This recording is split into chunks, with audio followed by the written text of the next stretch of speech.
اعوذ باللہ من الشیطان الرجیم بسم اللہ الرحمن الرحیم فللہ الحمد رب السماوات ورب الارض رب العالمین وَلَهُ الْكِبْرِيَاءُ فِي السَّمَاوَاتِ وَالْأَرْضِ وَهُوَ الْعَزِيزُ الْحَكِيمُ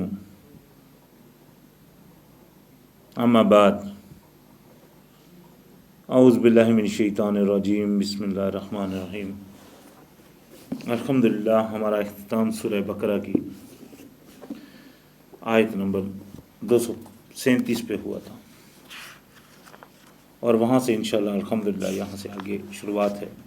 تو وہاں جو ذکر ہوا تھا، اللہ پاک نے فرمایا تھا حافظوا علی الصلاوات والصلاۃ الوسطی، اور حفاظت کرو نمازوں کی پر بیچ کی نماز کی، وقوموا للہ قانتین، اور کھڑے ہوا کرو اللہ کے لیے قانتین۔ صلاۃ الوسطی، یہ نمازیں جو قرآن میں جتنی دفعہ بھی آئی ہیں، 3 نمازیں آئی ہیں قرآن پاک میں، بہت ساری آیتیں ہیں، اور ہر آیات میں 3 نمازوں کا ذکر ہے، صبح، شام اور رات، دن کے دونوں کناروں میں نماز پڑھو اور رات کو نماز پڑھو۔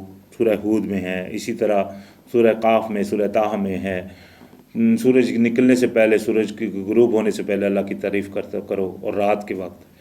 اسی طرح سورہ انسان میں ہے، صبح اور شام کو نماز پڑھو اور رات کو۔ اسی طرح بہت ساری آیتیں ہیں قرآن پاک میں، ان میں سب میں انشاءاللہ جو آئیں گی بات ہوگی، تو 3 نمازوں کا ہی ذکر ہے۔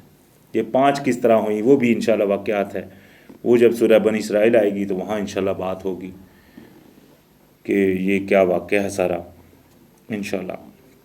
ہمارا نبی، یہ بات پکی ہے، ہمارے نبی علیہ السلام وہی عمل کرتے ہیں جو اللہ پاک نے بھیجا۔ جو قرآن کے عمل خلاف ہے ان کا دکھتا، تو وہ اس کا مطلب ہی کیا ہے کہ نبی علیہ السلام کے اوپر وہ ایک جھوٹ ہے اور تہمت ہے بس۔ وہ دشمنان جو تھے ہمارے، انہوں نے اس وقت کی گڑی ہوئی چیزیں جو بندی تھی، تو وہ آج تک وہ چونکہ چلی آ رہی ہیں، اس میں کوئی شک نہیں ہے، لیکن حق وہی ہے جو قرآن میں ہے، یہ بات پکی ہے، اس میں کوئی شک کی بات ہے۔ تو ان صلاتوں میں سے بیچ والی صلات جو ہے، وہ اس کے بارے میں زیادہ تر یہی آتا ہے کہ وہ عصر کی نماز ہے۔ وقوموا للہ قانتین، اور کھڑے ہوا کرو اللہ کے لیے قانتین، اطاعت میں۔ یہ اطاعت میں کھڑا ہونا، میں نے پچھلی تقریر میں کہا تھا کہ اللہ پاک نے آدم علیہ السلام کو علم دیا، اور اس کے بعد جو چونکہ بادشاہ ہوئے، بادشاہ کے غلام ہوئے، تو ان کو یہی تعلیم دی، جب بادشاہ کا اپنے مالک کے سامنے کوئی کھڑا ہوتا ہے تو وہ کھڑا ہوتا ہے اطاعت میں، اٹینشن کی حالت میں۔ یہی حالت ان کے جو فوجی ہوتے ہیں ان کی بھی یہی ہوتی ہے، اور یہی حالت اس کے بعد جو آج کل بھی ہمارے جو جب سے یہ فوج سسٹم چلا ہے، اس میں بھی آپ دیکھ لیں، جو بڑے افسر کے سامنے چھوٹا افسر جاتا ہے تو وہ اٹینشن کی حالت میں کھڑا ہوتا ہے۔ تو اس سے مقصد کیا ہوتا ہے؟ ظاہر کرنا کہ ہم بھائی بالکل اٹینشن ہیں، ریڈی ہیں آپ کا کام، آپ کی بات سننے اور اس کے اوپر عمل کرنے کے لیے۔ تو یہی حالت ہے اللہ پاک کے سامنے کھڑا ہونے کی بھی، جو اللہ پاک نے فرمایا قانتین۔ تو فرمایا فَإِنْ خِفْتُمْ، اور اگر تم کو خوف ہو، فَرِجَالًا أَوْ رُكْبَانًا، تو پھر پیدل یا سوار، یعنی کہ نماز ہر حالت میں، پیدل یا سوار، خوف کی حالت میں، لیکن معاف نہیں ہے۔ یہ نہیں کہ آپ رہنے دو، پڑھنی پھر بھی ہے۔ سب سے مشکل حالت جو ہے انسان کے اوپر وہ ہے جنگ کی حالت۔ تو جنگ کی حالت میں بھی آپ نے نماز ضرور پڑھنی ہے۔ کیوں؟ کیونکہ یہی اللہ پاک کا فرمان ہے۔ باقی چیزوں کے اللہ پاک نے قصاص رکھ دی ہے، اسی طرح اللہ پاک نے قضا رکھ دی رمضان میں، اور چیزوں کی بھی ہے، قربانی کی بھی قضا ہے وغیرہ، لیکن نماز کا قضا نہیں۔ نماز ہر حالت میں پڑھنی۔ بہت ساری ایسی حدیثیں لوگ بیان کرتے ہیں جن میں بولتے ہیں جی کہ عورتیں حیض کی حالت میں نماز نہیں پڑھ سکتی، حالانکہ حیض کی آیت پیچھے گزری ہے، اس میں کیا کرنا ہے؟ ان کے ساتھ الگ رہنا ہے بس، وہ بھی اس کے خاوند سے وہ الگ رہیں بس ان سے۔ باقی یہ نہیں کہ ان کو نماز معاف ہے. ابھی کتنی عورتیں ہیں جو نماز نہیں پڑھتی, اپنا کتنا بڑا ان کا نقصان ہوتا ہے, ایسی جو تہمتیں بندی گئی ہیں نبی علیہ السلام کے اوپر, حدیثوں میں جھوٹی حدیثیں گڑی گئی ہیں جو. تو اس میں کیونکہ قرآن پاک میں اللہ پاک نے آپ کو کلیئر بات فرما دی. اللہ پاک نے قرآن میں فرمایا الیوم اکملت لکم دینکم واتممت علیکم نعمتی. اللہ پاک نے پورا کامل کام قرآن فرمایا ہمارے لیے, آج میں نے تمہارے لیے پورا کر دیا اپنا دین اور نعمتیں پوری کر دی. تو پھر کوئی کہے کہ اس میں بیان نہیں ہے, تو یہ انسان کی اپنی سوچ ہے صرف, حقیقت سے اس کا کوئی تعلق نہیں.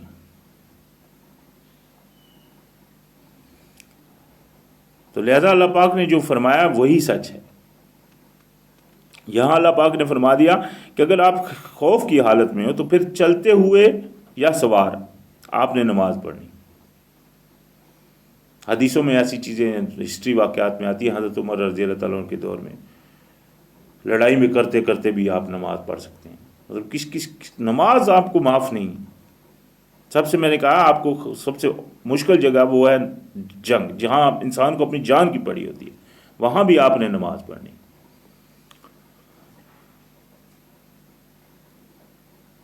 فَإِذَا أَمِنْتُمْ, اور جب تم کو امن آ جائے, فَاذْكُرُوا اللَّهَ, تو ذکر کرو, یاد کرو اللہ کو, کما علمکم, جس طرح سکھایا ہے اس نے تمہیں, ما لم تکونوا تعلمون, جو تم نہیں جانتے تھے. ابھی دیکھ لیں اللہ پاک نے فرمایا کہ یہاں جو اس طرح اللہ پاک کو یاد کرو جس طرح اللہ پاک نے آپ کو علم دیا. تو اگر کوئی بندہ, آج کتنی دنیا ایسی ہے جو کہتی ہے کہ نماز, قرآن کا طریقہ نماز میں نہیں ہے, اپنا نماز کا طریقہ قرآن میں نہیں ہے. حالانکہ قرآن مکمل کتاب ہے, جو آیت میں نے پیچھے پڑھی ہے. تو یہ بندہ, وہ بندے کی غلطیوں سے, اللہ پاک نے تو فرمایا میں نے مکمل کر دیا. ہماری کمی میں, ہماری سوچ میں ہی کمی ہے, ہم کو وہ چیز نہیں مل رہی. یہ ہو سکتا ہے, یہ تو نہیں ہو سکتا کہ اللہ پاک کی بات معاذ اللہ غلط تو نہیں ہو سکتی. تو اللہ پاک نے جب فرما دیا تو مکمل فرما دیا, تو وہ طریقہ سکھا دیا, تو وہ ہے اس میں. نماز میں کیا طریقہ ہوتا ہے, کھڑے ہونا کس طرح ہے, پھر جناب پڑھنا کیا ہے, پھر اس کے میں کیا کرنا ہے, رکوع کرنا ہے, سجدے کرنے ہیں, پھر ان میں کیا کرنا ہے, پھر کتنی رکعتیں پڑھنی, یہی چیزیں ہیں نا نماز میں. تو کھڑا ہونے کا یہاں آ گیا, رکوع سجدے کا آگے آئے گا انشاءاللہ. اسی طرح پڑھنا کیا ہے وہ بھی, اسی طرح رکعتیں کتنی ہیں وہ بھی انشاءاللہ سب آگے آئے گا. آیتیں ہیں پوری, جہاں جہاں آئیں گی انشاءاللہ وہاں ذکر ہوگا. اللہ پاک نے مکمل کر دیا. ہاں ہم کو ضرور دعوت دی ہے کہ اس کے اوپر فکر کرنے کی. وَلَقَدْ يَسَّرْنَا الْقُرْآنَ لِلذِّكْرِ فَهَلْ مِن مُدَّكِّرٍ, یہ بات اللہ پاک نے فرمائی, ہم نے آسان کر دیا, تو کوئی ہے کہ سوچے سمجھے چاہنے کے لیے اس قرآن کو, تو کوئی ہے کہ سوچے سمجھے. تو فرمایا وَالَّذِينَ يَتَوَفَّوْنَ, اور جو کوئی مر جائیں تم میں سے, فوت ہو جائیں تم میں سے, یعنی کہ لوٹائے جائیں, منکم, وَيَذَرُونَ, اور چھوڑ جائیں, ازواجن, بیوییں, وصیۃ لازواجہم متاعا الی حول غیر اخراج, تو وہ وصیت کر جائیں بیویوں اپنے کے لیے کچھ فائدے کی, الی الحول, الی الحول کا جو ترجمہ کئیوں لوگوں نے کیا ہے وہ 1 سال کا, جبکہ اس کی جو لغت میں جو ترجمہ آتا ہے, جو پڑھنے میں آتا ہے, وہ ہے الگ ہونے تک, یعنی کہ دوسری چیز سے الگ ہونا, کسی چیز کو, یعنی کہ اس سے بڑھ جانا, اس سے مکمل ہو جانا اور علیحدہ ہو جانا. یعنی کہ ایک عورت ہے, وہ اس کا خاوند فوت ہو گیا, اس کے بچے ہیں, وہ اپنے بیوی کو شادی نہیں کرنا چاہتی, وہیں بیٹھنا چاہتی ہے, وہ بیٹھی رہے. ہاں اگر وہ ایک عورت ہے وہ بیٹھنا چاہتی ہے, وہ بیٹھ جاتی ہے, لیکن کافی عرصے کے بعد جناب وہ تھک جاتی ہے, بولتی ہے نہیں میں شادی کر لوں, وہ ڈیسائیڈ کر لیتی ہے. تو اس کا مطلب کیا, وہ اس حد تک پہنچ گئی, ابھی وہ جانا چاہتی ہے تو وہ جا سکتی ہے. ہاں جب تک وہ بیٹھنا چاہے, جب تک وہ الگ نہیں ہونا چاہتی, تب تک اس کا وہ خرچ ہے, وہ جو اس کے ان کے ذمہ ہے, وہ وصیت خامد کر کے جائے اس کی. تو فرمایا اور غیر اخراجن وہاں سے نکالی نہ جائیں. ہاں پھر فرمایا فَإِنْ خَرَجْنَا، ہاں اگر وہ نکلنا چاہیں، ایک اس حد تک پہنچ جائیں کہ ایک انتظار کر کے کہ خاوند جب تھا تب تو خوش تھیں، فوت ہوا تب بھی مطلب بیٹھی رہیں، کافی عرصہ بیٹھی ہیں، سال بیٹھ گئی ہیں، 2 سال بیٹھ گئی ہیں، 3 سال بیٹھی رہیں، پھر لاسٹ میں انہوں نے ڈیسائیڈ کر لیا، یا ان کے خاوند گھر والوں نے کہہ دیا، یا مطلب کسی حالت میں بھی انہوں نے کہہ دیا، وہ اس حد تک پہنچ گئی ہیں، تو پھر وہ اگر جانا چاہتی ہیں پھر فلا جناح علیکم، تو تم پر وہ گناہ نہیں ہے، فی ما فعلنا، ہاں وہ کوئی فعل کر لیں، فی انفسہن، بیچ اپنے نفس میں، من معروف، اچھے طریقے سے، لیکن طریقے اچھے سے اگر وہ اپنا کوئی فعل کرنا چاہتی ہیں، اپنا شادی کرنا چاہتی ہیں تو بالکل کوئی گناہ نہیں ہے آپ پر. واللہ عزیز حکیم، اور اللہ سبحانہ تعالیٰ ہے غالب اور حکمت والا.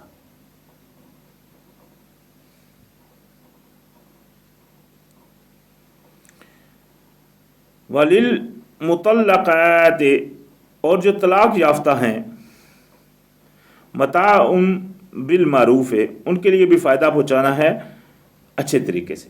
مطلب کیا ہوا کہ ایک وہ جو بندہ ہے جو فوت ہوا ہے، وہ اس وقت فوت ہو گیا ہے کہ اس کی طلاق یافتہ بیوی تھی،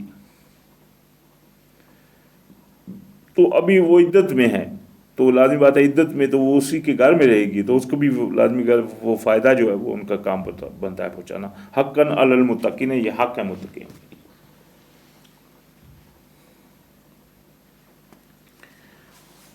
الحمدللہ، اللہ اکبر، اللہ. کذالک، اسی طرح، یبین اللہ، بیان فرماتا ہے اللہ، لکم، تمہارے لیے، آیات ہی، آیتیں اپنی، نشانیاں اپنی، لعلکم، تاکہ تم تعقلون، عقل حاصل کرو. یہ اللہ پاک کی مہربانی، نہیں تو ہم کو کہاں سے پتہ چلتا یہ سب چیزیں. یہ اللہ کی مہربانی ہے جو اللہ پاک نے اپنی اصل دین کی تعلیم دے دی ہم کو، الحمدللہ. ہم کو تو علم نہیں آ سکتا تھا. یہ ایسے طریقہ کار ہیں، شادی میں کیا کرنا ہے، اس کے کس سے کرنی ہے، کس سے نہیں کرنی ہے، پھر کیا کرنا ہے، بچے کے ساتھ کیا کرنا ہے، ہر چیز کا علم یہ اللہ پاک نے دے دیا، الحمدللہ. تو یہ کیا ہے؟ اللہ پاک کی مہربانی.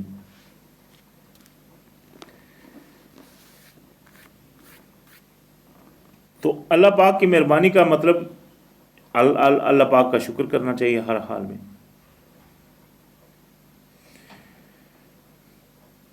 اور یہاں سے آگے انشاءاللہ یہ واقعہ شروع ہو رہا ہے اللہ پاک کے رستے میں قتال کرنے کا، لڑنے کا وغیرہ. تو اس میں اللہ پاک نے شروعات میں فرمایا، الم ترا، کیا نہیں دیکھا تم نے، الی الذین، ان کو جو خرجو، تو وہ جو اللہ کے رستے میں نہیں دیکھا آپ نے ان کو، جو اللہ کے رستے، ان کو جو نکل گئے تھے اپنے گھروں سے، وہم الوف، اور وہ تھے وہ ہزاروں، حذر الموت، موت کے خوف سے. فقال لهم اللہ، تو فرمایا ان کو اللہ نے، موتوا، مر جاؤ، ثم احیاہم، پھر زندہ فرمایا. آپ نے ان کو نہیں دیکھا. یہ موت تو 2 موتیں اور 2 زندگیوں کا ہی ذکر ہے ہمیشہ.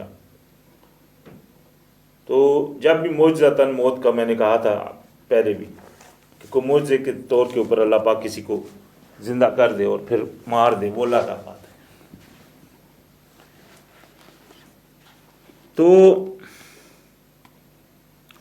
یہ بھی کچھ لوگ تھے جو موت کے خوف سے نکل کر بھاگ گئے. مرنا تو اللہ کے حکم سے، جب نکل بھی گئے تو کیا موت تو پھر بھی اللہ کے حکم سے. یعنی تو اسی طرح جب اللہ کے راستے میں کوئی نہیں جاتا یا اللہ کے راستے میں نہیں لڑتا اور موت سے کی وجہ سے بھاگتا ہے، موت سے بھاگتا ہے، تو وہ کیا سوچتا ہے کہ موت اس کو نہیں آئے گی؟ موت تو پھر بھی آ جائے گی جب اللہ چاہے گا. موت تو اللہ کے چاہنے سے آ جانی ہے اس کو. تو لہذا موت سے نہیں رہی. اس میں آپ کو حضرت خالد بن ولید کا ایک بہت بڑا واقعہ آتا ہے کہ ان کی موت جب ہوئی تو انہوں نے یہ بات کہی کہ دیکھ لو، کوئی دیکھ لے جو موت سے ڈرتا ہے مجھ کو دیکھ لے. ساری عمر وہ لڑتے رہے. لیکن ان کو شہادت نہیں ملی اس جگہ، موت ان کو کہاں ہوئی؟ چرپائی کے اوپر۔ تو یہ کیا ہے مطلب کہ اللہ پاک جس کو چاہے شہادت دے دے، جس کو چاہے، وہ بھی لازم بات ہے انہوں نے ساری عمر لڑائی، یہ نہیں کہ وہ تو غازیوں میں تھے، لیکن بات کرنے کا مطلب یہ ہے کہ اللہ پاک تو ماشاءاللہ، موت تو جب اللہ نے کے حکم سے آنی ہے، موت سے بھاگنے والی تو بات کوئی نہیں ہے۔ تو فرمایا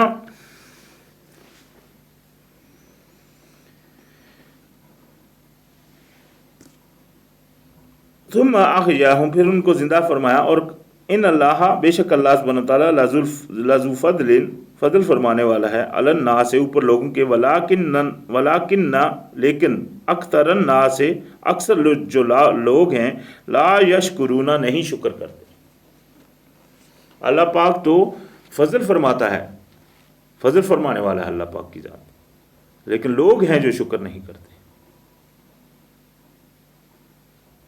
یہ تو اس سے بڑی اور کیا بات ہو سکتی ہے؟ ہم تو ہیں ہی ظالم، یہ تو اللہ پاک کی مہربانی ہے، وہ تو پاک ہے، ہم ظالم ہیں۔ لیکن لوگ جو ہیں وہ اللہ پاک کی اتنی بڑی بڑی نعمتوں کا بھی شکر نہیں کرتے۔ اللہ پاک نے سب کچھ دیا ہم کو۔ انسان جب بڑا ہوتا ہے سوچتا ہے کہ میں بڑا تھا، میں نے یہ مارکا مارا اور میں نے یہ حاصل کر لیا، لیکن جب وہ بچہ تھا ماں کی گود میں، تب اس کو کون دے رہا تھا؟ وہاں بھی تو اس کو نشو و نما مل رہی تھی، غذا مل رہی تھی۔ تو وہ اللہ پاک کی ذات ہے۔ تو اس میں کرنا کیا ہے؟ اللہ پاک کی ذات کا شکر۔ لیکن اکثر جو لوگ ہیں وہ اللہ کا شکر نہیں ادا کرتے۔ تو فرمایا وقاتلوا فی سبیل اللہ، تو لڑو اللہ کے راستے میں، وعلموا، اور جان رکھو، ان اللہ، بے شک اللہ، سمیع علیم، سننے والا ہے اور جاننے والا ہے۔ اللہ کے راہ میں لڑنا ہی بہتر ہے، یہ حکم ہے ہمارے لیے ابھی لڑنے کا۔ لڑنا فرضیت ہے اللہ کے راستے میں، اگر کوئی پھر بھی نہ لڑے، اللہ کا حکم نہیں مانا جا رہا، خود کو اپنے آپ کو پورا دن کہنے والے ایاک نعبد ایاک نعبد، اپنے آپ کو اللہ کا نام گننے والے، ان کے مالک کا حکم نہیں مانا جا رہا، تو کہاں جاتی ہے ان کی غیرت اس وقت؟ غیرت اور بغیرت کا کیا مطلب ہوتا ہے؟ غیرت مند وہ ہوتا ہے جو اپنے ماں باپ یا اپنے کنبے کی بندہ اس کے خلاف بات کرے تو وہ کھڑا ہو جائے، وہ غیرت مند کہلاتا ہے۔ تو جو بغیرت ہوتا ہے جب اس کے کسی کو اس طرح کو برا بلا کہا جائے یا اس کی مطلب وہ کیا جائے تو وہ اس کے جوں بھی نہ رنگے، تو اس کو بولتے ہیں بغیرت۔ تو سب سے بڑا تو ہمارا مالک ہے نا، ماں باپ سے بھی آگے کون ہے ہمارا مالک؟ اللہ۔ تو جب آپ کے مالک کی بات نہیں مانی جا رہی ہوتی اور آپ کا خون تو کھولنے کے بجائے الٹا آپ ان میں سے ہوں یا آپ ان کا ساتھ دینے والے ہوں، تو پھر کدھر ہے وہ غیرت اور بغیرت والا کام؟ کون ہے پھر بغیرت اور کون ہے پھر غیرت والا؟ ہر بندہ جھانک سکتا ہے اپنے اندر۔ اللہ پاک نے اپنا نظام بھیجا تھا، تو ہمارے نبی علیہ السلام غیرت والے تھے اور صحابہ غیرت والے تھے، وہ گئے اللہ کے راستے میں، انہوں نے نہیں دیکھا میرا کوئی باپ سامنے سے آ گیا یا کوئی بھی آ گیا، وہ لڑے اس کے راستے میں۔ وجہ کیا تھی؟ اللہ پاک کا قانون وہ تھا نافذ کا، کیونکہ وہ حق تھا، کیونکہ وہ مالک ہے ہمارا، بادشاہ ہے، اس کا حکم نافذ ہوگا، اس کے لیے پھر کوئی بھی جان جو ہے وہ قیمتی نہیں ہے، چاہے وہ نبی کی ہے یا کسی اور کی بھی۔ تو وہ جو آج جو نبی علیہ السلام کو کہ عاشق رسول اپنے آپ کو گننے والے، وہ کدھر گئے؟ اسی طرح جو ان کی آل کو عاشق گننے والے، وہ کہاں گئے؟ ان کی آل کے بھی یہی کام تھے،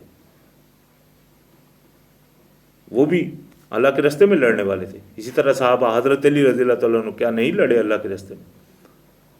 کس لیے لڑے؟ اللہ پاک کے قانون کے لیے لڑے۔ تو کدھر گیا آج وہ جو ان کے وہ دیوانے بنے پھرتے ہیں اور خود کو ان کا دیوانہ کہنے کا؟ وہ تو الٹا جو اللہ کے قانون کے علاوہ کے قانون ہیں ان کا ساتھ دینے والے بنے ہوئے جو بھی ہیں، اکثریت جو ہے، تو کدھر گئی ہے وہ غیرت پھر؟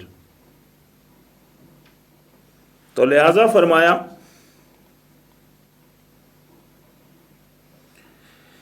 من ذا الذی یقرض اللہ قرضا حسنا، کون ہے جو قرض دے اللہ کو اچھا، فیضاعفہ، تو دگنا کرے گا اس کے لیے، لہو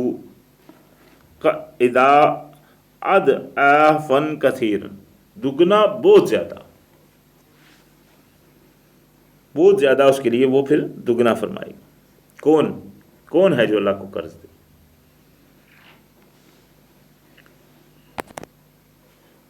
اللہ پاک کو قرضہ دینے کا مقصد ہے سب سے پہلے تو آیا آپ کی جان جو اللہ کی راہ میں قربان کر دی۔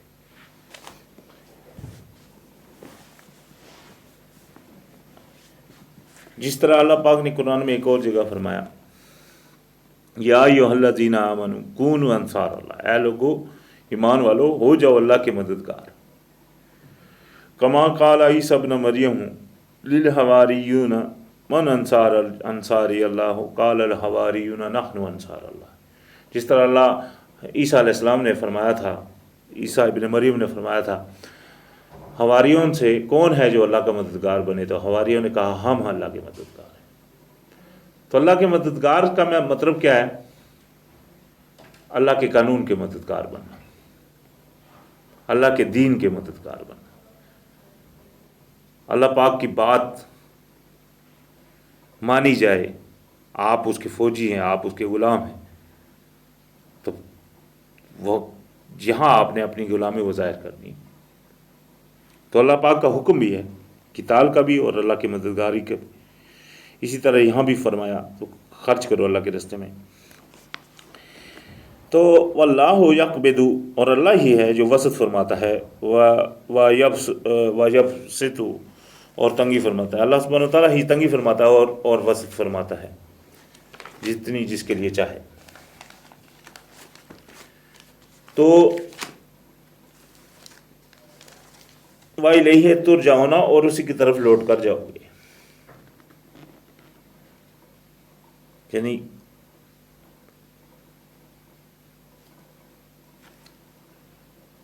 یہاں سے ابھی اللہ پاک نے یہ ایک پرانا واقعہ، چونکہ یہاں لڑائی کا ذکر ہو رہا ہے تو اللہ پاک نے یہاں سے ایک پرانا واقعہ بیان فرمایا جس میں وہ لڑائی جیتنے والے کون ہوتے ہیں۔ لڑائی کرنے کے لیے جانا کوئی بڑی بات نہیں ہے، لڑائی کے جو مین چیز ہے، جس میں مین چیز تو لڑائی میں جیت ہے، تو وہ جیت کا جو اصل جو وجہ ہے، جیت کس حالت میں ہو سکتی ہے، دینی تو اللہ پاک نے، لیکن اللہ پاک کس کو جیت دیتا ہے؟ تو یہ اس واقعے کے بیان کے لیے اللہ پاک نے یہاں الحمدللہ یہ ایک واقعہ بیان فرمایا بنی اسرائیل کا۔ علم ترا، کیا نہیں دیکھا، الی الملائے، سرداروں میں سے، من بنی اسرائیل، بنی اسرائیل کے سرداروں کی طرف، من بعد موسیٰ، موسیٰ علیہ السلام کے بعد جو ہوئے، اذ قالوا، جب کہا انہوں نے، لنبی لہم ابعث لنا ملکا نقاتل فی سبیل اللہ، جب انہوں نے کہا اپنے نبی سے کہ اٹھائیے ہمارے بیچ ہمارے لیے ایک بادشاہ تاکہ ہم قتل کریں، اللہ قتال کریں، تاکہ ہم اللہ کے راستے میں لڑیں، تاکہ ہم اللہ کے راستے میں۔ یہ نبی جو تھے حضرت سموئیل علیہ السلام، تورات بائبل میں ان کا واقعہ آتا ہے۔ یہ جب کنانی جو لوگ تھے، انہوں نے، ان کے جو ایریا کے جو لوگ تھے، انہوں نے جب بنی اسرائیل کے لوگوں سے جب انہوں نے اللہ کے راستے سے جب ہٹے، سیدھے نہیں چل رہے تھے، تو اللہ پاک نے ان کے اوپر وہ جب لوگ مسلط ہوئے تو ان سے ان کا وہ تابوت بھی چھین لیا گیا، اور ان کو جناب کچھ کافی ایریے بھی ان کے زیر قبضے میں آئے جب، تو یہ پھر اپنے وہ نبی کے پاس گئے اور انہوں نے یہ مطالبہ رکھا کہ ہمارے لیے آپ کوئی بادشاہ مقرر کریں تاکہ ہم اللہ کے راستے میں لڑیں۔ تو قالا، تو کہا انہوں نے، حل عصیتم، کیا عنقریب تم، ان کتبہ علیکم القتال، اللہ تقاتلون، کیا ہی عجیب ہے تم پر کہ ہو جائے تمہارے لیے، یعنی کہ لکھ دیا جائے تمہارے لیے قتل کرنا، قتال کرنا، اور تم نہ لڑو۔ یعنی کہ بات عجیب نہیں ہے کہ تمہارے لیے آج تم قتال کا بول رہے ہو، کل تمہارے اوپر جب وہ فرض کر دیا جائے اور تم پیچھے ہٹ جاؤ۔ قالو، وہ کہنے لگے، وما لنا، اور کیا ہے ہمارے لیے، اللہ یہ کہ نقاتل، کہ ہم لڑیں فی سبیل اللہ، اللہ کے راستے میں، کیا ہے ہمارے لیے کہ ہم نہ لڑیں اللہ کے راستے میں، یعنی کہ کیوں نہ ہم لڑیں اللہ کے راستے میں، وہ بول رہے ہیں۔ وقد اخرجنا، اور بے شک ہم نکالے گے، من دیارنا، اپنے گھروں سے، وابنائنا، اور اپنے بچوں سے، کہ ہم اپنے گھروں سے بھی اللہ نکال دیے گئے، اپنے بچوں سے بھی علیحدہ کر دی، کہ کیا وجہ ہے ہم اللہ کے راستے میں نہ لڑیں۔ فلما، پس جب کتب علیہم القتال، اور جب لکھ دیا گیا ان کے اوپر قتال، تولو، تو پھر گئے، الا قلیل منہم، پھر گئے ان میں سے مگر تھوڑے سے لوگوں کے، تھوڑے لوگوں کے سوا زیادہ جو لوگ تھے وہ جب ان کے اوپر قتال ہوا تو وہ پھر گئے۔ واللہ علیم بالظالمین، اور اللہ سبحانہ وتعالیٰ جانتا ہے ظالموں۔ یہ پھرنا ان کا ہوا جب وہ ان کے اوپر قتال فرض ہو گیا۔ یہی کچھ وجہ نبی علیہ السلام کے دور میں بھی ہوئی، جب وہ قتال کا بولتے تھے، جب ان کے اوپر فرض کیا گیا تو ہوئے تھے کچھ ایسے لوگ بھی جو پیچھے ہٹنے کی کوشش، یعنی کہ پیچھے ہٹے تھوڑے سے۔ تو فرمایا، وقال لہم، اور کہا ان سے، نبیہم، نبی ان کے نے، ان اللہ، بے شک اللہ، قد بعث لکم، اٹھا چکا ہے، چن چکا ہے، اٹھا چکا ہے تمہارے لیے، طالوت مالکن، طالوت کو بادشاہ۔ طالوت علیہ السلام جو تھے وہ ان کو انہوں نے بادشاہ مقرر فرمایا تھا اللہ پاک نے ان کے اوپر۔ تو طالوت علیہ السلام جو ادھر سے نکلے ہیں، یہ تورات میں یہ واقعہ آتا ہے کہ وہ ایک ان کا گدھا گم ہو گیا، تو وہ اپنے گدھے کی تلاش میں نکلے ہیں، وہ بنی یامین کے کنبے میں سے تھے۔ تو وہ جب نکل کر گئے ہیں تو ڈھونڈتے ڈھونڈتے ڈھونڈتے وہ اس ایریے میں چلے گئے جہاں وہ نبی تھے۔ تو وہاں جب انہوں نے ان کو دیکھا تو انہوں نے پھر ان کو جو بلا لیا، اپنے پاس بٹھایا، اور باقاعدہ ان کو پھر بادشاہ کا ان کو بتایا، یعنی کہ دیکھ رہے ہیں کس طرح ان کو بادشاہت ملی، یہ وہ اپنا گدھا ڈھونڈ رہے ہیں اور اللہ پاک نے ان کو بادشاہ بنا دیا۔ اس طرح اللہ پاک فرمایا، پیچھے فرمایا اللہ پاک نے کہ جس کے لیے چاہتا ہے اللہ پاک جو ہے نا وہ تنگی فرماتا ہے، اور جس کے لیے چاہتا ہے کشادگی فرماتا ہے، یہ اللہ پاک کا حکم ہے۔ تو قالو، کہنے لگے، انا یکون لہ الملک، کیسے ہو سکتا ہے وہ ہمارے اوپر، علینا، کیسے ہو سکتا ہے وہ ہمارے اوپر بادشاہ، ونحن احق، اور ہم ہیں حق رکھتے، بالملک، بادشاہت کا، منہ، اس میں سے، ہم میں سے، بھائی اس پر، ولم یؤت سعۃ من المال، اور نہیں ہے اس کے پاس کوئی مال کی وسعت بھی، مال بھی اس کے پاس نہیں ہے، وہ تو مطلب وہ کس طرح بادشاہ ہو سکتا ہے۔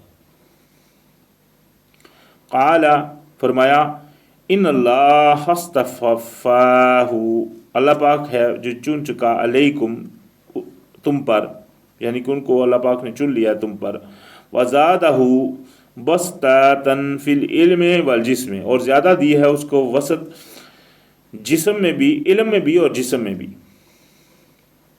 واللہ یؤتی ملکہ من یشاء، اللہ ہے جس کو چاہے پہنچاتا ہے اپنا ملک جس کو چاہے، یہ اللہ کی ملکیت، اللہ پاک جس کو چاہتا ہے اپنی وہ ملکیت دیتا ہے، بادشاہ دیتا ہے۔ واللہ واسع علیم، اور اللہ سبحانہ تعالیٰ وسعت والا اور جاننے والا، اللہ پاک کے علم ہے کس کو کتنا دینا چاہیے، اللہ پاک کا چوائس ہے۔ وقال، اور کہنے لگے، لہم، ان سے، نبیہم، نبی ان کے، ان اللہ، بے شک اللہ، کیونکہ انہوں نے جو ہے نا پھر وہ اس کے بادشاہت میں وہ آیت انہوں نے نشانی مانگی تھی، نشانی کا ان کو بتایا گیا، بھائی ان کی نشانی جو ملکیت، ان کے بادشاہ بننے کی جو نشانی ہے وہ کیا ہے۔ تو وقالا تو فرمایا لہم ان کے سے نبیہم نبی ان کے نے ان اللہ بے شک اللہ ان آیات بے شک آیت ہے تمہارے لیے ملک ہی اس کی بادشاہت کی ان یہ کہ یاتی یاکم التابوت کہ آئے گا تمہارے پاس تابوت فی ہے سکینت من ربکم جس میں ہوگی سکینت تمہارے رب کی طرف سے سکون تمہارے رب کی طرف سے وبقیات مما ترک آل موسیٰ و آل ہارون تحملہ الملائکۃ جس میں ہوں گی چیزیں جو چھوڑ کر گئے تھے آل موسیٰ اور آل ہارون اور جس کو اٹھائے ہوئے ہوں گے فرشتے۔ یہ تابوت جو تھا یہ تورات میں بات آتی ہے کہ اللہ پاک نے ان کو تابوت بنانے کا حکم دیا تھا موسیٰ علیہ السلام کے دور میں۔ اس کی چوڑائی کتنی، لمبائی کتنی، اونچائی کتنی، یہ سارا واقعہ تورات میں اس طرح آتا ہے کہ اللہ پاک نے خود ان کو یہ حکم دیا تھا کتنی کتنی ان کی رکھی جائے اور کون کون سا اس میں مٹیریل یوز کیا جائے، کون کون سا اس میں چیزیں لگائی جائیں، یہ سب کچھ یہ تورات میں یہی آتا ہے کہ اللہ پاک نے ان کو حکم فرمایا۔ تو اس میں کچھ موسیٰ علیہ السلام کی اور ہارون علیہ السلام کی آل کی جو چیزیں تھیں، جو ہارون علیہ السلام کی جو آل ہے ان میں آج لیوی ایک جو ہوتے ہیں لیوی جو ان کی مطلب وہ سب ہارون علیہ السلام کی آل میں سے ہیں۔ یہ جو حضرت یعقوب علیہ السلام کے بیٹوں میں سے ایک بیٹے تھے ان کا نام تھا یہ، اور ان کی جو بچے تھے وہ ان میں سے حضرت ہارون علیہ السلام اور موسیٰ علیہ السلام بھی تھے، اور انہی کے بچوں کو لیوی کہا جاتا ہے۔ تو انہی میں سے ان کے جو آج بھی جو عالم اور وغیرہ ہیں وہ ان زیادہ تر ان میں سے ہوتے ہیں جو مطلب اس کے وہ انچارج ہیں جو اللہ پاک کی مسجدوں کے وغیرہ۔ تو ان میں کوئی شک نہیں ہے، اچھے لوگ بھی ہوئے ہیں، نیک لوگ بھی بہت ہوئے ہیں، اس میں کوئی شک نہیں، لیکن اللہ جانتا ہے۔ لیکن پھر ان میں برے بھی ہوئے ہیں، جو مطلب بنی اسرائیل میں بہت لوگ برے بھی ہوئے ہیں، اس میں بھی کوئی شک نہیں، جنہوں نے اللہ پاک کے بالکل چیزوں کو پھینک ہی دیا، بھول ہی کے، جس طرح غضب میں اللہ کے شکار ہو گئے لوگ، پیچھے آیتیں آئی تھی۔ تو فرمایا اس کو اٹھائے ہوئے ہوں گے فرشتے، وہ آئے گا تمہارے پاس۔ ان فی ذالک بے شک اس میں ہے لآیات لکم نشانی ہے تمہارے لیے، ان کنتم مؤمنین اگر تم ہو ایمان والے، اگر تم ایمان والے ہو تو ان چیزوں میں تمہارے لیے نشانی ہے، وہ آئے گی تمہارے پاس اور تم یعنی اس کو یہ تمہارے لیے کافی نشانی ہے، ان کو بادشاہ مانیں گے۔ ابھی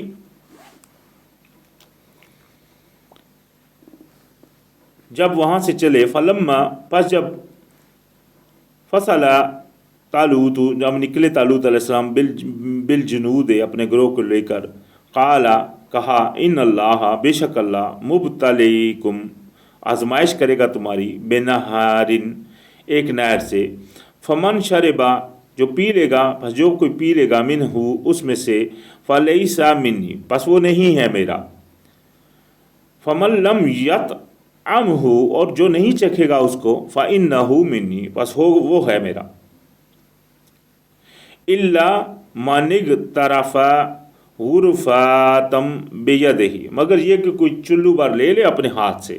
ہاں اگر کوئی چلو تھوڑا سا پانی پی لے اپنے ہاتھ سے وہ لادی بات ہے، لیکن جو کوئی پانی صحیح بھر کر پیے گا یا وہ بھر کر چکھے گا تو وہ پھر ہمارا نہیں۔ ابھی یہاں یہ کیا بات، یہ چھانٹی کس چیز کی تھی، یہ آزمائش کس وجہ سے تھی، یہ بہت ہی اہم واقعہ ہے، یہ بہت ہی سمجھنے والی بات ہے۔ اور اس باتوں کو سمجھنے کے لیے آپ کو باقی جب واقعات سب ذہن میں ہوں، جس طرح حضرت یوسف علیہ السلام کا واقعہ ہے، وہ جب ایک لڑائی کے لیے گئے، ایک لڑائی تو وہ جیت گئے، دوسری لڑائی میں وہ ہارے، وہ ہار کی وجہ کیا بنی۔ اسی طرح نبی علیہ السلام کا جو احد کا واقعہ ہے وہ کس طرح ہارے، ہار کی وجہ کیا بنی، وہ نافرمانی۔ تو یہاں اللہ پاک نے ان کو جنگ جانے سے پہلے ہی صرف ایمان والوں کی چھانٹی کا حکم دے دیا، کیونکہ اس وقت اللہ پاک نے ان کی آزمائش فرمائی، شدت پیاس کی بڑھا دی ہے، جو بھی ان کے لیے وہ ہوا، اس میں وہ جانچ کی گئی کہ ایمان والا اصل کون ہے وہ جو اللہ پاک کا پرہیزگار ہے، پرہیزگاری کرنے والا، جو اللہ پاک کا حکم ہے اس کا جوں کا توں کرنے والا۔ تو جو وہ اس طرح ہے وہ صرف جنگ کے لیے جائے گا، باقی لوگ نہیں جا سکیں گے۔ کیوں؟ کیونکہ جو باقی جائیں گے پھر جنگ نہیں جیت سکے، کیونکہ وہ تو پھر نافرمان ہوگی، فرما بردار تو نہیں ہوگی، جنگ تو صرف فرما بردار جیت سکتے ہیں۔ یہی ہے اسلوب قرآن پاک میں انشاءاللہ۔ سورہ نور میں بھی آپ دیکھو اللہ پاک فرماتے ہیں، اللہ پاک جو لوگ ایمان لائے اور عمل لے کیے اللہ پاک ان کو خلیفہ بنا دے گا دنیا میں۔ اسی طرح باقی جتنے واقعات میں پیچھے بھی سنا چکا ہوں، حضرت نبی علیہ السلام کا جو وہ بھی ہار کی وجہ کیا؟ نافرمانی، صرف نافرمانی۔ اسی طرح وہ دوسرا واقعہ بھی جو میں نے کہا ہے، تو یہاں صرف چھانٹی کی وجہ تھی کہ اس میں سے چھانٹی کی جائے ایمان والوں کی، اور جو صحیح ایمان والے اور متقی لوگ ہیں جو اللہ پاک کی پرہیزگاری کرنے والے ہیں مکمل، وہ جا کر لڑیں اور وہ انشاءاللہ کامیاب ہوں گے۔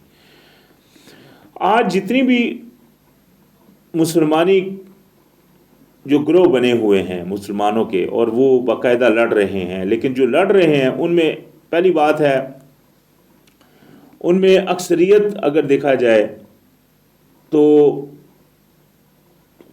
وہ خود بھی جانچ لیں کہ کتنی جگہ پہ وہ اللہ کے حکموں کے مطابق چل رہے ہیں۔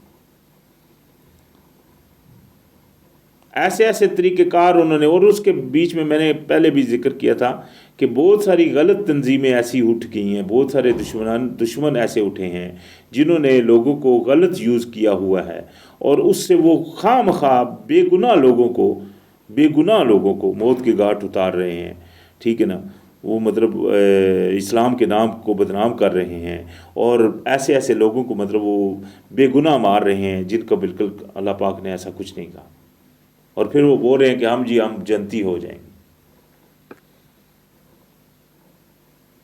اللہ پاک کے رستے میں لڑنا اللہ پاک نے کہا ہے، کس سے لڑنا ہے یہ بھی اللہ پاک نے بیان فرما دیا۔ بے گناہ کو قتل کرنا، فساد کرنے والوں کو تو اللہ پاک پسند ہی نہیں فرماتا۔ فساد کیا ہے؟ آپ دنیا میں چلے جاؤ، دنیا میں لوگوں کو جناب آپ بمبوں سے اڑاؤ اور بولو کہ ہاں بھئی میں اللہ اکبر کہہ کر بندوں کو اڑا رہا ہوں اور میں تو پھر مسلمان ہوں، تو یہ کون سی جگہ پہ لکھا ہوا؟ ایسی بات نہیں ہے۔ ہاں اگر کوئی آپ سے لڑنے آتا ہے، لڑنے آپ کو چھیڑ رہا ہے، آپ سیدھے ہو اور آپ کے ساتھ وہ زیادتی کر رہا ہے، تو آپ کو لڑنے کا حکم ہے۔ اللہ پاک کا قانون نافذ کرنے کے لیے جو اللہ کے دشمن ہیں ان سے لڑنے کا آپ کو حکم ہے، لیکن ایک بے گناہ کو مارنے کا کون سی جگہ آپ کو کسی نے کہا ہے؟ لہذا یہی وجہ ہے کہ کامیابی نہیں ہو رہی ہے کسی جگہ بھی، آپ دیکھ لیں، کیونکہ اکثریت جو ہے وہ اصل دین سے دوری کی وجہ ہے۔ تو کامیابی کہاں سے ہو؟ کامیابی کی تو شرط ہے، یہاں بھی دیکھ لیں چھانٹی ہوگی، صرف متقی لوگ، اور جب وہ متقی لوگوں کی چھانٹی ہوئی یہاں جب دیکھا گیا تو اس میں فَشَرِبُوا مِنْهُ، تو پی لیا پانی اس میں سے، الا قلیلا، مگر تھوڑے سے، منہم، ان میں سے، مگر تھوڑے سے لوگوں نے کے سوا سب نے پانی پی لیا، ابھی تھوڑے سے بچ گئے۔ اگر آپ تورات میں دیکھیں تو آپ کو پتہ چلے گا یہ جو سامنے جو دشمن تھے وہ کتنی بڑی قوم تھی، وہ 5 بڑے شہر تھے، 5 سے زیادہ تھے تقریباً، لیکن بڑے وہ ایریے تھے، بڑے شہر تھے، جو اس دور میں آپ کو پتہ ہے شہر جو ہوتا تھا وہ چار دیواری کے اندر ایک پورا شہر ہوتا تھا، تو اس میں شہر میں ہر شہر میں علیحدہ اپنا بادشاہ ہوتا تھا، اپنا سسٹم ہوتا تھا، تو اس طرح کا مطلب ماحول ہوتا تھا۔ کئیوں میں مطلب دوسری طرح بھی ہوتا تھا لیکن زیادہ تر اسی طرح ہوتا تھا۔ تو وہ بھی کتنے دشمن تھے سخت، ان کی کتنی بڑی تعداد تھی، تو مسلمان جو تھے جو اللہ کے راستے میں جا رہے تھے، یہ جو بنی اسرائیل کے اس وقت، تو یہی مسلمان مومن تھے یہ، تو ان میں بہت تھوڑے تھے جو ایمان والے تھے، باقی اکثریت جو تھے وہ نافرمان ہو گئے تھے۔ تو حکم تھا کہ جو متقی ہیں، جو پرہیزگار ہیں، صرف انہی کو لے کر ساتھ جایا جائے۔ تو جب وہ چلے، فرمایا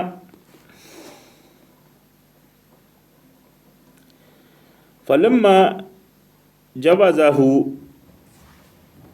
هو الذین آمنوا معه قالوا لا طاقت لنا یوم بجالوت وجنودہ، جب وہ چلے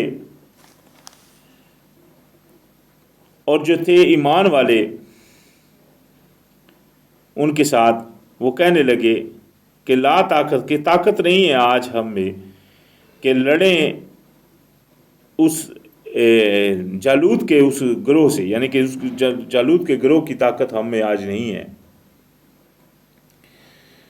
قال الذین یظنون انہم ملاقو اللہ، تو کہنے لگے ان میں سے وہ جو پکا یقین رکھے ہوئے تھے کہ ہم ملنے والے ہیں اللہ سے، کم من فئات قلیلات غلبت فئات کثیرات باذن اللہ، کہ کتنی ہی جماعتیں تھوڑی غالب آئی ہیں بڑی جماعتوں پر اللہ کے حکم سے، یعنی کہ یہ بڑا غالب آنا اور نہ غالب آنا یہ تو اللہ کے حکم سے ہے، تو کتنی ہی چھوٹی اور بڑی ایسی چھوٹی جماعتیں بھی ہوئی ہیں جو بڑی جماعتوں پہ غالب آئی ہیں، اس میں کوئی شک نہیں۔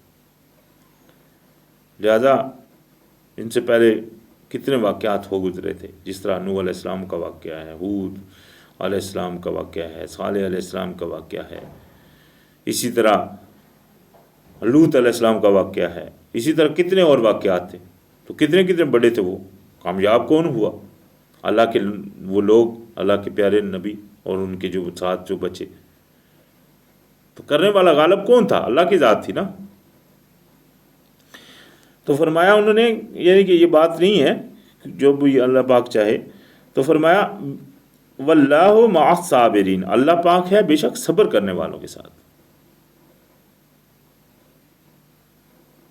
اللہ جو ہے وہ صبر کرنے والے کے ساتھ۔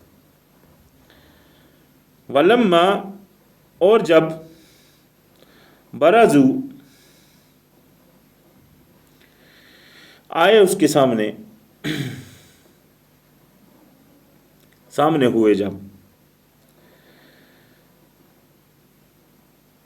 لجالوت، جالوت کے، وجنودہ اور جنود اس کے گروہ کے، قالو کہنے لگے ربنا افرغ علینا صبرا، ربنا افرغ علینا صبرا وثبت اقدامنا وانصرنا علی القوم الکافرین، تو انہوں نے دعا کی اے رب ہمارے مضبوط فرما ہم پر صبر، دہانے کھول دے ہمارے اوپر صبر کے، اور ثابت قدم رکھ ہمیں، اور مدد فرما ہماری اوپر قوم کافروں کی۔ یہ ہوگی ان کی التجا۔ اس میں تورات میں یہ واقعہ آتا ہے کہ جب حضرت داؤد علیہ السلام، کیونکہ وہ بہت، جو جالوت تھا اس کا بہت قد وغیرہ تھا، بہت اونچا ہائٹ وغیرہ تھی اور بہت،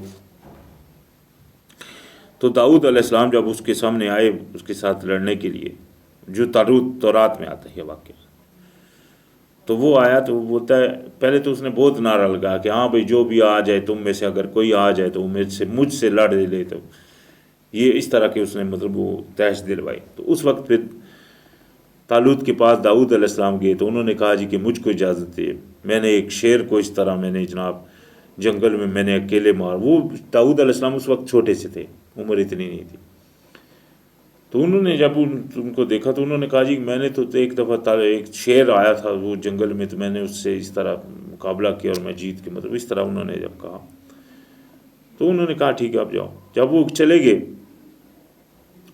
تو داؤد علیہ السلام نے وہاں جا کر اس کے سامنے یہ کہا جو تورات میں لکھی ہے بات، کہ اگر اللہ نے چاہا تو اللہ تم کو آج میرے ہاتھ میں دے دے گا، بھئی اللہ نے چاہا تو اللہ مجھ کو تم پر غالبہ دے گا۔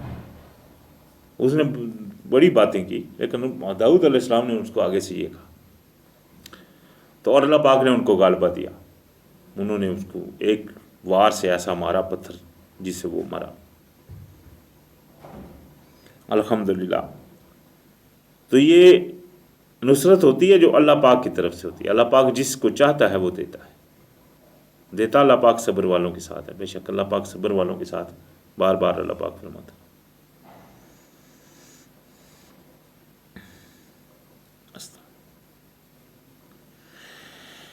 تو یہاں فرمایا فَهَزَمُوهُمْ بِإِذْنِ اللَّهِ، تو پس شکست دی اللہ کے حکم سے انہوں نے۔ وَقَتَلَ داؤد، تو قتل کیا داؤد علیہ السلام نے جالوت کو۔ وَآتَاهُ اللَّهُ الْمُلْكَ وَالْحِكْمَةَ وَعَلَّمَهُ مِمَّا يَشَاءُ، تو اللہ پاک نے ان کو دیا پھر بادشاہت اور حکمت، اور ان کو سکھایا وہ جو چاہا۔ یہ اللہ پاک کی مہربانی تھی حضرت داؤد علیہ السلام پر۔ داؤد علیہ السلام کو بہت زیادہ جو ہے نا، وہ جو تورات میں واقعہ آتا ہے وہ تو کچھ اس طرح ہے کہ بعد میں وہ جو حضرت طالوت علیہ السلام تھے وہ ان سے کوئی تھوڑی سی وہ ہوگی، کیونکہ جب وہ اس طرح ہوتا ہے کہ جب آئے نا واپس، تو لوگ جو ہے نا وہ نعرے لگا رہے تھے، ان کے عورتیں جو ہیں وہ نعرے لگا رہی تھیں حضرت داؤد علیہ السلام، کیونکہ داؤد علیہ السلام نے جالوت کو مارا تھا۔ تو اس میں وہ پھر وہ جو تورات میں اللہ والا عالم اس بات کا، لیکن میرا کام بنتا ہے یہاں تھوڑا سا میں واقعہ وہ بیان کر دوں۔ وہ انہوں نے جب عورتوں نے اس کا وہ جو وہاں لکھا ہے کہ انہوں نے ان کے نعرے لگائے، تو اس میں تھوڑے سے وہ جیلس پن میں آ کر وہ ان کے خلاف ہو گئے طالوت علیہ السلام۔ اس بارے میں وہاں لکھا ہے ان کے پھر وہ، حالانکہ ان سے وہ انہوں نے اپنی بیٹی کی شادی بھی ان سے کروائی تھی۔ پھر اس کے بعد مطلب پھر وہ اس طرح ہوا کہ وہ پھر جب وہ دشمنی کچھ تھوڑی سی زیادہ بڑھتی گئی، پھر وہ انتخاب اس کے خلاف ہوئے، پھر وہ وہاں سے بھاگ گئے جب ان کو کچھ پتہ چلا، پھر وہ کافی عرصہ بھاگتے رہے۔ پھر ان کو ایسے موقع ملے کہ یہ ان کے پیچھے گئے، پھر ایسا بھی موقع پہ آیا، وہاں تورات میں اس طرح لکھا ہے بائبل میں کہ ایک دفعہ اس طرح ہوا کہ یہ جناب پڑاؤ لگا کر بیٹھے تھے حضرت داؤد علیہ السلام کے وجہ سے، اور طالوت علیہ السلام بھی وہاں تھے، اور داؤد علیہ السلام جب وہ سو رہے تھے ان کے پاس آئے، اور ان کے پاس وہ چیزیں کچھ ان کے پاس چیزیں رکھ کر چلے گئے تاکہ ان کو پتہ چلے۔ پھر انہوں نے دور سے ان کو کہا کہ میں تو تمہارے پاس آیا تھا رات کو، تمہارے پاس اس طرح ہے، لیکن میں نے تم کو مارا نہیں، کیونکہ دشمن کو تو دشمن بندہ مارتا ہے، لیکن میں نے تم کو مارا۔ انہوں نے کہا مارا نہیں تم کو۔ تو پھر وہ وہاں سے واپس چلے گئے اس وقت طالوت علیہ السلام۔ پھر اس طرح کی کافی سارے بہت لمبا واقعہ، میں نے کہا داؤد علیہ السلام کا بہت لمبا واقعہ قرآن پاک میں اپنا بھائی تورات میں، لیکن اللہ پاک نے ان کو بادشاہ دی بعد میں، تو وہ بادشاہ بنے الحمدللہ۔ اور پھر ان کے بعد سلیمان علیہ السلام ان کے وہ جو ہوئے قدی نشین۔ تو الحمدللہ یہ اللہ پاک کی ان کے اوپر مہربانی اور رحمت تھی۔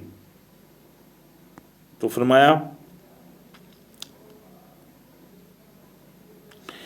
وَلَوْلَا دَفْعُ اللَّهِ النَّاسِ بَعْضَهُمْ بِبَعْضٍ لَفَسَدَتِ الْأَرْضُ، اور اگر اللہ سبحانہ وتعالیٰ نہ دور کرتا رہتا بعض کو بعض سے تو فساد ہو جاتا زمین میں۔ وَلَكِنَّ اللَّهَ، لیکن اللہ ذو فضل فرمانے والا ہے علی العالمین، اوپر عالمین کے۔ تو اللہ پاک ہے جو فضل فرماتا ہے پورے عالمین پہ۔ الحمدللہ یہ اللہ کی مہربانی ہے پورے عالمین پہ۔ تلک آیات اللہ، یہ ہیں اللہ سبحانہ وتعالیٰ کی آیتیں، نشانیاں، نتلوہا علیک بالحق، جو پڑھ کر سنائی جاتی ہیں آپ کے اوپر سچائی کے ساتھ۔ یہ کوئی اپنے پاس کا علم نہیں ہے، کوئی خود کی ساختہ باتیں نہیں ہیں، یہ اللہ پاک کا بھیجا ہوا علم ہے، اللہ پاک کی طرف سے پڑھ کر سنائی جاتی ہیں، اور حق کے ساتھ ہے، اس میں کوئی شک والی بات نہیں رہی، یہ حق کا پیغام ہے الحمدللہ۔ وَإِنَّكَ، اور بے شک آپ، لَمِنَ الْمُرْسَلِينَ، آپ ہیں رسولوں میں سے۔ یہ بات آگے بھی اللہ پاک نے نبی علیہ السلام کو بہت دفعہ کی، نبی علیہ السلام کے اوپر لوگ تانے کرتے رہتے اس طرح کی، مطلب اللہ الحمدللہ اللہ پاک نے اپنے نبی علیہ السلام کو ہمیشہ ان کو بتایا کہ آپ بے شک آپ جو ہے وہ رسولوں میں سے. یاسین میں بھی پڑھا ہے، سورہ یاسین میں یاسین والقرآن الحکیم انک لمن المرسلین، آپ بے شک ہیں مرسلین میں سے، اور بے شک وہ مرسلین میں سے تھے، اس میں کوئی شک نہیں. تو الحمدللہ آج ہمارا اختتام سورہ بقرہ کی آیت نمبر 152 پہ ہو رہا ہے. انشاءاللہ پھر یہاں سے شروعات ہوگی. الحمدللہ رب العالمین.